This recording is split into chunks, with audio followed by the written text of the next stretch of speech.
Hi, I'm Red. And I'm Becca, and we're the owners of Abernathy's.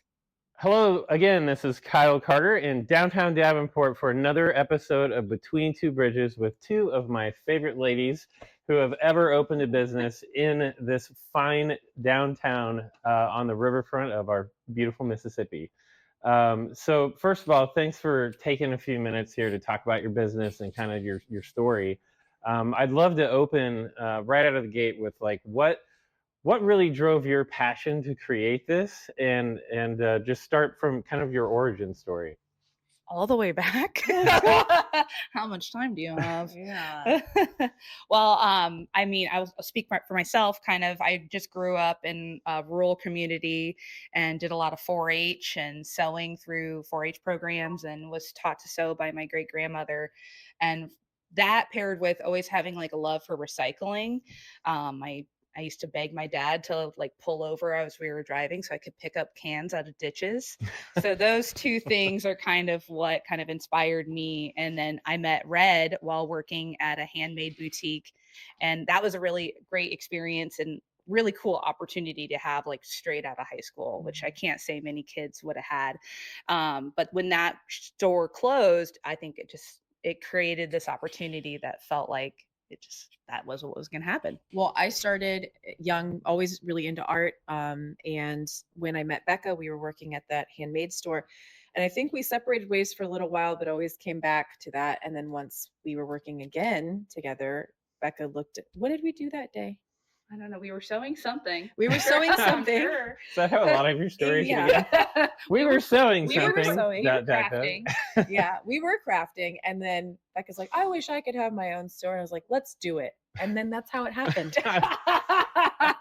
And that first store, where was that located again?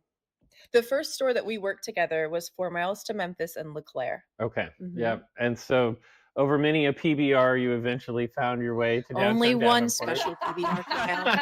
A Max Tavern Yes. PBR. Kyle enticed us with a singular PBR, and we were like, yeah, sure, okay. And the rest was history. I wish all business recruitment followed that path.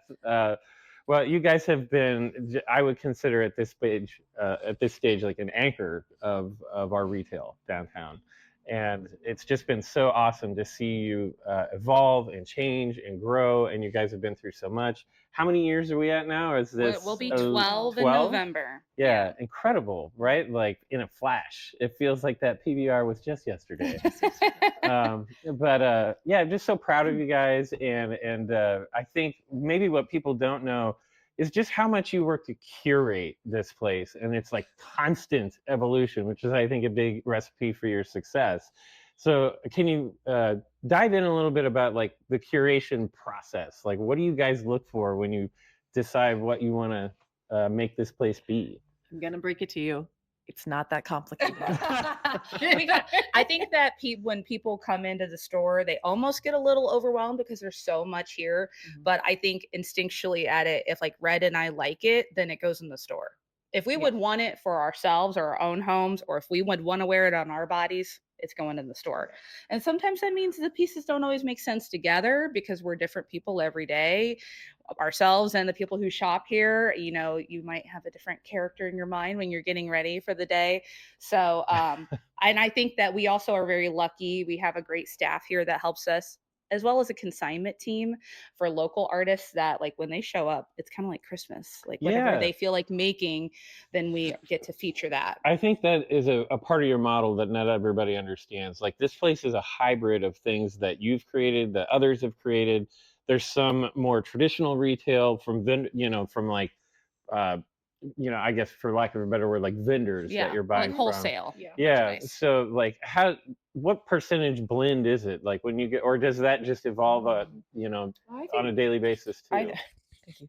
Totally. I think the percentage of each item I think fluctuates with the seasons and Okay. how much we have. Like when we had that giant storage unit we had to go through, well, probably 60% of our inventory is vintage.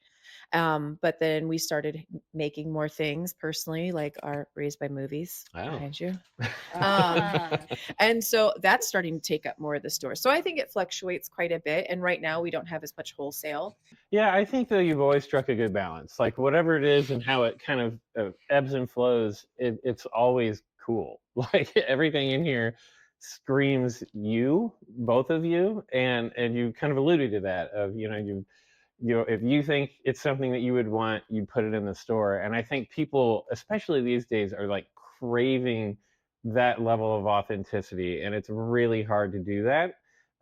But I do think it's a bit of your secret sauce that can't be replicated. Like no one else can just wake up and be you two. That's for sure. Like And I you think guys are authentic- one of one as a pair. So, Authenticity is interesting too, because I feel like it's taken us almost our whole 12 years to realize that's our strength, because I don't think it's anything that we ever intentionally sought out to do. We just are continuously being ourselves. And I don't know that either of us see it as a way that we were going to show up in any other way. So but yeah, it is an asset, and I think people do recognize it when they come into the store. But honestly, that's been brought to our attention by, I feel like, others more strongly than anything else. yeah, you guys have always, in my mind, been like the jazz musicians of retail. Ooh, that's what that means. We're getting fedoras is what it means. Well, it's just that, like, it's that effortlessness, right? Like cool, and especially in the realm of that reference is like, if you're just yourself, people are naturally drawn to others who are just confident enough to be themselves.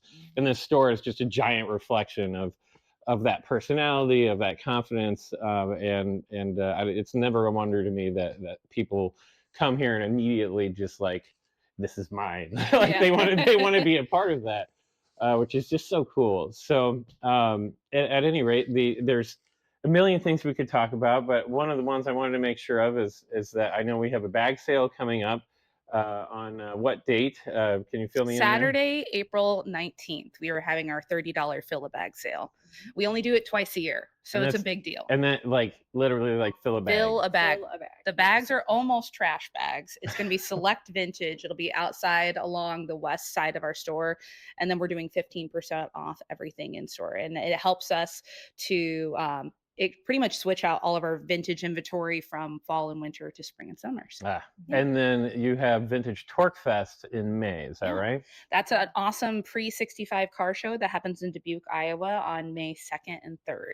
So that's like, we have been vending that show as long as we have been a part of Downtown Davenport. So it's like another big little chunk of our story. So we love going to that show, and we set up, there's tons of other vintage vendors. That's another piece though, like is vending has always been a part of your business model beyond the brick and mortar here downtown. You still do Vintage Torque Fest. I know at one time you were doing a ton of shows. You've limited that a little bit, but it's still part of the routine, right? Yeah, and I think we're picking back up this year. We took a year off vending to see how it would be and to focus a lot of our efforts in the store. And now we are going to start vending a little bit more.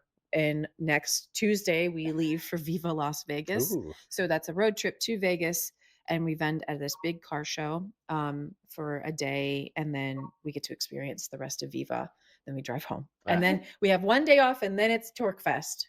Yeah. And then the weekend after that, we're actually trying a new vintage fest, which is the Midwest Vintage Fest in Madison. Well, it sounds like your Instagram feed is going to be very interesting. over the next 3 weeks. Yeah. Or very boring because it'll just be us in the car. I remember, I can think of some stuff in Vegas in particular that you guys have done, stories of over the years that definitely got my attention on the internet. So I have no doubt it'll be interesting, even if it is just you two on a road trip. I think kind of lastly is your online sales is something that you have really leaned into, I think, over the last several years in particular. Anything you'd like to add on kind of like how that's been a part of your business or why you think that's relevant to running a brick and mortar store? I think we really had always envisioned online sales being a part of Abernathy's. Like we had an Etsy before we had a brick and mortar, So we were always kind of dedicated to that piece of it, but it wasn't something that I feel like got truly utilized until COVID. Yeah, COVID. So that's when we started really investing more time into it. And now we continue to feature our handmade items on Etsy, and then we do vintage on our website. We do both on our website, but that's kind of what sells more on our website. And then we also are able to kind of reach a broader audience through like vintage Facebook groups, like communities of people that are like strictly wear vintage, and we are able to connect with them and kind of navigate them back to our website. So that's been kind of fun to see. We've been very busy shipping out orders, and our mail lady has been very gracious with us.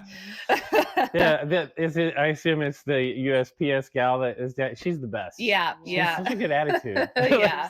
Every day we see her, it brings a smile to my face too. Well, you know, I love you. I love you too. You I have love you, Cal. you have truly been just foundational to what we've done here over the last 10, 15 years, and I know you've been here for 12. But I think it took a while for us to find our footing downtown so that a place like you fit here, and then once you got here you took it to an entirely different level. And I don't know, I always wish you the best. I think the world of what you do, and I know our community is much better off for Abernathy's having been birthed out of downtown. So thank you, and never stop being you. Yeah, thank you for like Thank your you. undying You're the support. best. We appreciate it. Yeah. Until we meet again. Yeah. Appreciate it.